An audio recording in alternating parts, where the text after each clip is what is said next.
হযরত মুআয ইবনে জাবাল রাদিয়াল্লাহু তাআলা আনহু যেদিন ইয়ামেনের গভর্নর হয়ে তিনি যাবেন, ঘোড়ার রাকাবের ভেতরে তিনি অলরেডি পা তুলে দিয়েছেন। নবীজি ডাক দিয়ে বললেন, তোমাকে একটা দেশের দায়িত্ব দিয়ে পাঠাচ্ছি, হাদিয়া তোফা তোমার কাছে আসবে, তুমি যেহেতু দায়িত্বে আছো। নবীজি কোন সময় তাকে উপদেশগুলো দিচ্ছেন দেখেছেন যে তুমি দায়িত্বে থাকলে তোমার কাছে হাদিয়া তোফা আসবে, আসে না? হাদিয়া তোফা তুমি গ্রহণ করতে পারো ওই পর্যন্ত যতক্ষণ ওটা হাদিয়া তোফা থাকে, কিন্তু হাদিয়া যদি ঘুষের পর্যায়ে যায় তখন ওটা নিতে পারবে না। হে মুআয ইবনে জাবাল, ভালো করে কান খাড়া করে শোনো এই কথা। তুমি কিন্তু যে দেশের দায়িত্ব নিয়ে যাচ্ছ, আল্লাহর ইসলামের কালেমা, ধর্মের যে কল বাতাসে নড়বে।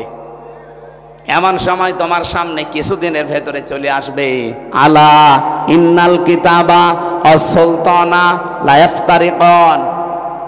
দেখবা অনেক মানুষ এমন আছে, তারা বলবে আল্লাহর কিতাব আর রাজ্য রাজনীতি এটা আলাদা বিষয়। আমার মনে হয় বাংলাদেশে এখন কেউ বলে না, এ রাজশাহী বিভাগে বলেছে, এই কথা বলছে না কেন? আমার মনে হয় ১৫০০ বছর আগের কথা মনে হচ্ছে নবীজি কেবল কালকে বলে গেল। আলা ইন্নাল কিতাবা অসুলতানা লা ইফতারিকুন। জেনে রাখো, কিছু মানুষ এমন সময় চলে আসবে যারা বলবে আল্লাহর কিতাব, কোরআন শরীফ আর রাজ্য রাজনীতি এটা আলাদা। তোমাদেরকে নির্দেশ দিলাম, ফালা তুফারিকুল কিতাব, কখনো আল্লাহর কিতাবের রাজনীতি থেকে আলাদা হবা না। এ নির্দেশ কার বলেন? নাকি আমি নির্দেশ বানাচ্ছি? বলেন। এই আরবি বাংলা যদি ভুল হয় আলেমদের জিজ্ঞাসা করছি, বলেন বাংলা ভুল হচ্ছে? সাহাবী বললেন, হুজুর এরকম একটা কঠিন সময় যদি আমাদের সামনে চলে আসে কি করব? তখন আপনিও তো থাকবেন না আমাদের মাঝে, আমাদের তখন কি করার আছে? তখন নবী ওই ঈসা নবীর কাহিনীটা উম্মতকে শোনালেন। আমার তো মনে হচ্ছে বাংলাদেশে এখন ঠিক সেই সময় এসে গেছে। এই পৃথিবীর কোন চোর চায় যে গোলা, ধানের গোলায় চাল তালা মারা থাক?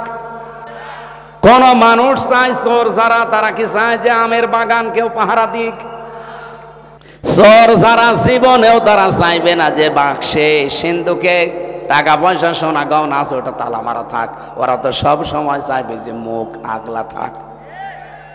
এই পৃথিবীতে যদি সত্যি যারা আসল চোর, তারা কখনো চাইবে না যে এই দেশে যারা ন্যায় পরায়ণতা কায়েম করতে চায় এই মানুষগুলো ক্ষমতায় যাক।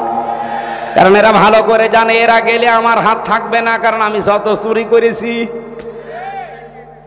এই বাংলাদেশে অনেক চোর আমার মনে হয় স্বভাবে করে না, অভাবে করে, সেগুলো মাফ।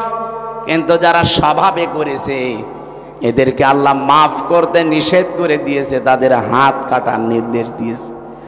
আপনি সালমান এফ রহমানের কি ৩৬,০০০ কোটি টাকা ওর চুরি করা, ওটা কি অভাবে না স্বভাবে? কয়েকদিন আগে মালয়েশিয়া এক লোককে দেখি নিচে বসে বসে চা খাচ্ছে, এসে বললাম কি এখানে? বলছে হুজুর আমরা আগেই পালিয়েছি। আপনি পালালেন কেন?